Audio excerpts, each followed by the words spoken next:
and policies and methodologies in place, and unless until we have all those moving hand to hand, we really don't see synchronized effort going. So we do ensure that we follow stringent policies related to our ISO 9001-2008 certification. We are also certified under the SPA 8A and also the GSA program under the 70 program schedule. And one of the key things that I would like to point out with Amzur is we are been rated as one of the best IT services firm by independent service conducted by Dun & Bradstreet, a reputed survey firm that kind of gives you an input as to the kind of IT services that Amzur Technologies provides. And we definitely have some wonderful feedback from most of our customers, and that actually shows up on our Dun & Bradstreet survey ratings. One of our other key aspects of our business, we basically are an Oracle Gold partner and a Microsoft partner for all our technology alliances, and most of our technology stack is kind of revolved around both these top vendors. And as Nicole was and Chris were mentioning in their part of slide presentation, you've seen some of them to be one of the top IT positions are like careers based on Oracle, then careers based in SharePoint technologies and mobile application development, and some careers related to that. And we also are certified for National Minority Supplier Development Council and the Office of Supplier Diversity for the state of Florida. So just a quick level overview on what Amzur is all about. As we go down the presentation today, I will probably be able to explain more in detail as to why you can choose Amzur as your for your IT career path. And over to you, Bhavani. Thank you. Thank you, Meher. I would just like to continue, get everyone updated. I know when we are in the university, we don't really follow up on the trends, and we really are which direction we can go in to kind of settle down in life. And like Nicole mentioned, yes, we cannot give up studying, or we cannot give up learning, but we definitely can see the trends of tomorrow to kind of help us guide our careers. So moving forward, of course, technology touches everyone in this modern world. We also know that the technology world is changing so dynamically that from year to year, the trends and the careers just keep changing and evolving. So to start off with, if you can see here, the 2011, the top out there says cloud computing, and that was the buzzword of this year. Actually, it's nothing but basically a delivery of as a service rather than a product.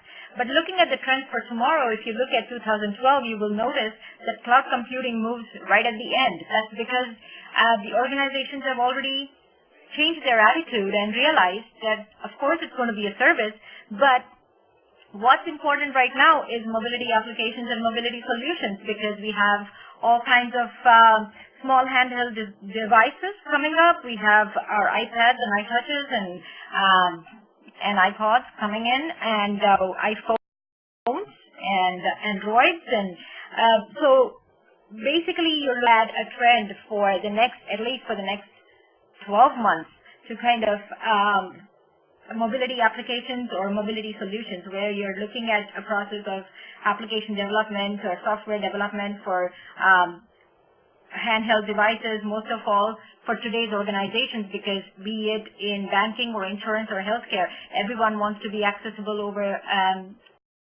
the iPhone or on the BlackBerries.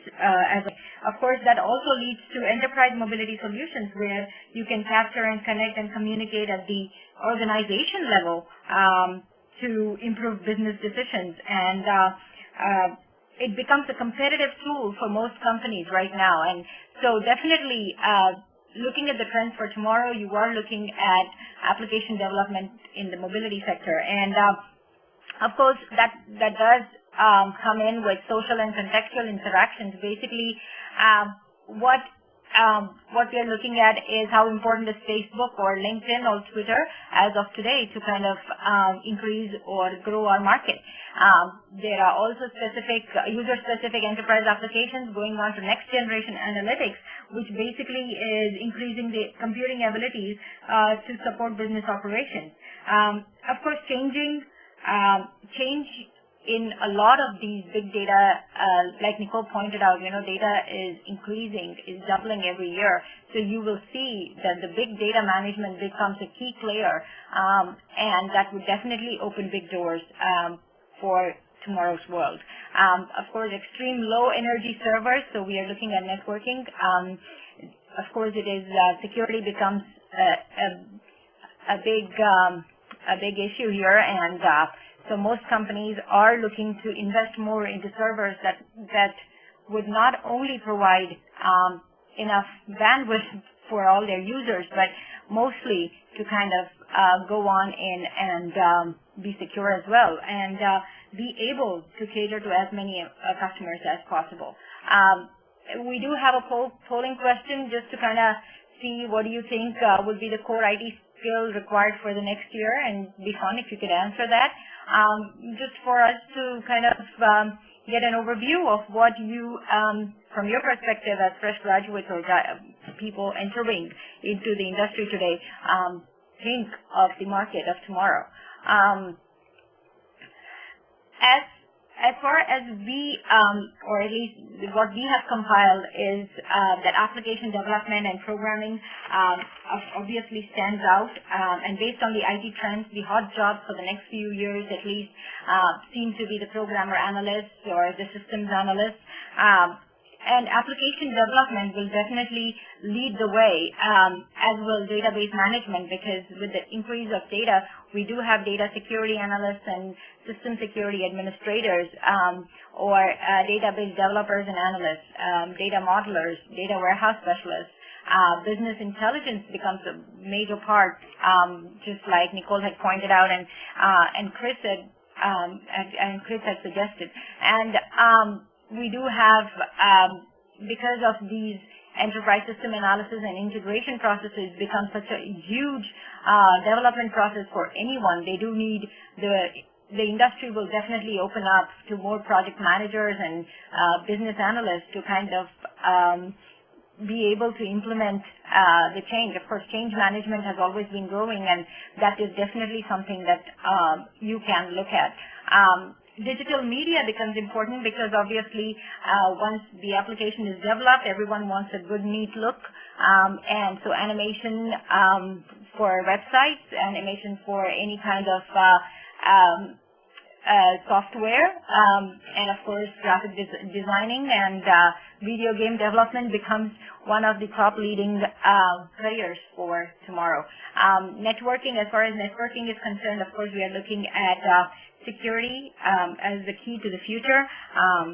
So this is what we think, and it would be fun if you can come on in and give us a poll on what do you think would be the 5 hot skills for one of the top hot skills for 2012, I guess, and definitely I can give you our opinion of that.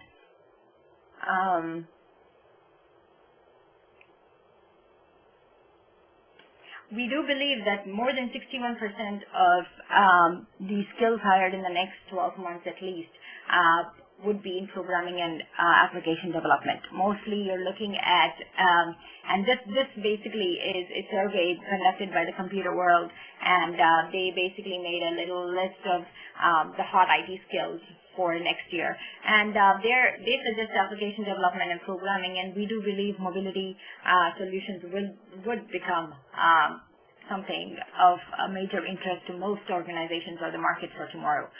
Project management, of course, is one of the top because planning, projection, and budgeting becomes one of the most important aspects for any organization to kind of get into software development.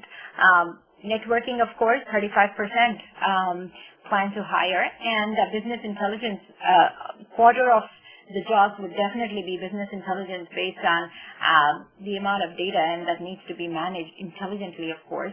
So we do have business intelligence and IT security on the networking side is what we think would be the top 5 hot skills for the next year. Now, moving forward, I would just like to basically touch on a few pointers for international graduates. I don't know if there are any, but if there are and if this may be useful, I know that you would all have enough information from the international office, but you do have the option for CPT, which is curricular practical training, that basically is 3 credit hours per semester, and this can be used for 2 semesters in most universities and for most coursework. And this does count as one of your credit hours, and it would also give you an exposure into the industry that you would want to get into. And it is a great way to set your foot in the door in most companies or in any kind of field that you would like to get into. Also, there is an option for international students to continue to stay here and get their experience using their optional practical training program, which is actually the USCIS regulation to kind of get a little OPT card, as it's called, and get going and find yourself a position that will help you gain some experience into the market in the United States. The eligibility and duration of this generally can be provided with your international office or career services, but I think they would require at least for you to complete a substantial number of hours before you can actually be eligible to apply for an OPT program. The CPT program, of course, can be done after you complete 12 to 15 hours of credit hours of your program, whereas the OPT has substantial amount should be complete. I think you can only be left with about 9 credit hours before you can actually be eligible to apply for the OPT. The application process and application rules are all up on the USCIS website, or you can also contact your universities to kind of get more information. Of course, at the end of the road, you do get your OPT card, which is a work authorization card that will, of course, give you the option to work in the United States for 12 months. And of course, according to the new rules that have changed, and we have the STEM process, which actually helps the international students to increase their length of time of work till about October of each year, to kind of incorporate anyone who would be interested in pursuing a H-1B visa process for to continue living in this country. We do encourage that if you have any other immigration questions, you can drop us the question, and I'm sure Raj would be more than happy to answer. And if you would like to get in touch with us individually, we'd be more than happy to answer any questions that you may have. Now, having said that, I would like to move on, talk about a little bit about what consulting is all about. I know that we all, as is mentioned, don't know if consulting is what we want to do, but I just, as a professional, would like to just point out a few advantages and the pros and cons of consulting to kind of see how you can evaluate. Definitely, consulting gives you a significantly higher income at this point because you're generally paid overtime, and in most projects, extra hours are always accounted for as a consultant. Of course, there's an opportunity to experience diversified businesses, functional and technical areas. There is also the option to relocate and travel to different locations for people who like to travel. For people who are too bored doing the same thing every day, they would also have the option of being able to work on different teams and with different set of people, and they can actually choose to work on their terms, because if you want to take a break between projects and stuff like that, it's really fun to take your vacation when you want to at the end of the project, or maybe move on to another project because you're bored of one. You can also be it is in your hands to kind of be trained on platforms of interest and platforms of demand. This also actually, consulting is a great way to set your foot in the door in some ways to build relations in the industry. Of course, there's always a flip side to everything, and consulting is nothing out of the ordinary. We all know that for some, relocation may not be that easy. It may be irritating, but on the flip side, there is also a way to actually work only a couple of days in a week and get longer weekends to spend with your family. I know there are now, with the growing technologies, we do have telecommuting jobs. We do have a lot of jobs that work Monday through Thursday. If you can complete your 40, 50 hours, whatever is needed, get it done and move on. Of course, there is always going to be a worry that you're not a full-time employee, so benefits and and when the cutting back starts, just like we all have faced the economic downtime, and that definitely puts the consultants on the top of the list as an expense that the companies would like to cut off. Meeting client expectations, some consultants, most of the time, these consultants are brought in as an addition to the already surviving team. So they are expected to produce results much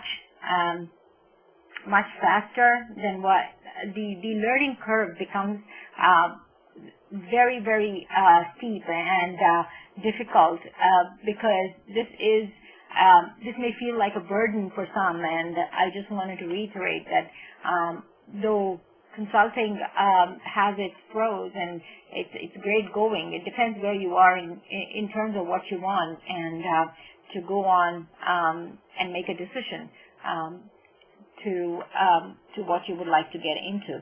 Now, moving on, of course, I would like to pass this on to Meher, who I'm sure can talk about what Amzur can do for you for your IT career. Meher, you there? Thanks, Bhavani. Before we even touch base on how Amzur Technologies would be able to help your IT career, I would like to say a couple of points on letting you know that whoever we are speaking today on this webinar, Bhavani or myself and Bala, we're all people who have a master's degree from the U.S. When we started our careers, and we've been working in the U.S. and we had some great projects that we have been on, and we worked with some great companies before. So we really understand what a graduate would feel like when they kind of towards the end of the master's program, and how it would be to look out for a job and look for a potential employer who would be able to support them and lead the way for them, and also kind of mentor them. With those few things in mind, I really found this opportunity. I wanted to take this opportunity to kind of tell you how Amzur would be able to mentor you and able to help you out with making a solid IT career for yourselves. And one of the key reasons why you would like to look at Amzur is we are a solution provider, for more than for most of the Fortune 1000 companies, and also to several, as I said, to government and state agencies. And we have successful projects that we have delivered to several entities, business entities, and government entities out there. And most of our consultants have shown some significant progress of work in over the past few years. And apart, like I was saying, most of our projects engagements are been very much successful, and our Dun and Bradstreet rating actually kind of complements that effort put in by our consultants on all these successful project engagements. Our expertise is another thing that you would like to look at on a technology perspective, and as I was touch base with all of